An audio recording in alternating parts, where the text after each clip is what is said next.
সকল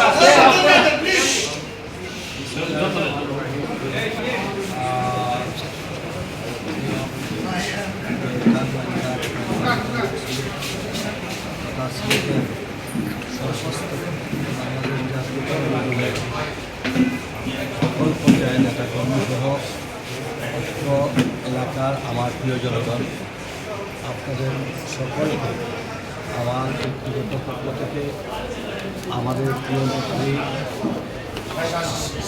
আমাদের গণতন্ত্রের মা নেত্রী বেগম খালেদা জিয়ার এবং আমাদের ভারপ্রাপ্ত চেয়ারম্যান তারেক রহমানের দোয়া ও সালাম।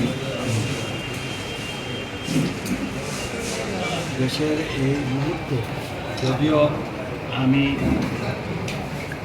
সিলেট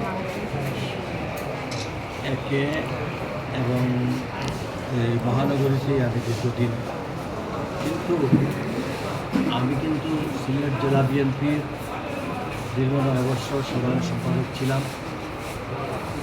সেজন্য এবং মরহুম সাইদুর রহমানের নির্বাচন জনতা গোয়েন্দা এই কনস্টিটিউয়েন্সিতে নির্বাচন করেছিলেন। আমি তখন তার নির্বাচনী সমস্ত দায়িত্ব হকবাইয়ের সঙ্গে আমি ছিলাম এবং ওই এলাকার মানুষের সাথেও আমার একটা সামাজিক এবং বিভিন্নভাবে সম্পর্ক রয়েছে। দলের ভারপ্রাপ্ত চেয়ারম্যান তিনি ইতিমধ্যে 236 আসন ডিক্লেয়ার করেছেন। সেই সাথে একটা সিদ্ধান্ত আমাদের নেতা কর্মীদেরকে দেওয়া হয়েছে যে যাকে নমিনেশন দেওয়া হোক না কেন, দলের মধ্যে কিন্তু একজন হয়তো প্রতীকী আমাদের নাম সেখানে আছে। গোটা বিএনপি পরিবার যারা বিগত দিনেও এই প্রতীকের পক্ষে যারা কাজ করেছেন তারা সহ আমরা কিন্তু সবাই এক। আমাদের মধ্যে কোনো বিভাজনের কোনো সুযোগ নেই। যারা নেতৃত্ব দেওয়ার মতো প্রত্যাশা করেছিলেন তারা এই প্রত্যাশাটাকে বিচ্ছিন্ন হওয়ার কোনো সুযোগ নেই। তারা এবং আমি আলাদা কিছু না।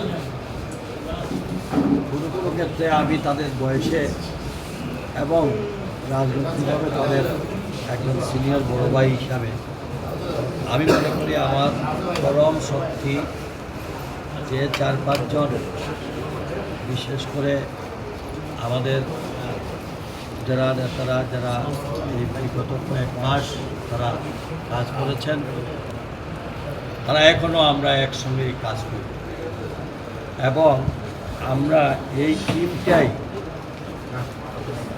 আমরা আমাদের ভারপ্রাপ্ত চেয়ারম্যানের কাছে এই কনস্টিটিউয়েন্সি উপহারটা আমরা দিতে চাই। এটা আরিফুল হক নামে প্রতীক, কিন্তু এখানে যারা কতদিন লিডারশিপে যারা এগিয়ে আছেন, আমাদের মিথ্যা সিদ্দিকী, চৌধুরী, আমাদের হেলাল, আমাদের মুসলিম, আমাদের ভাবি,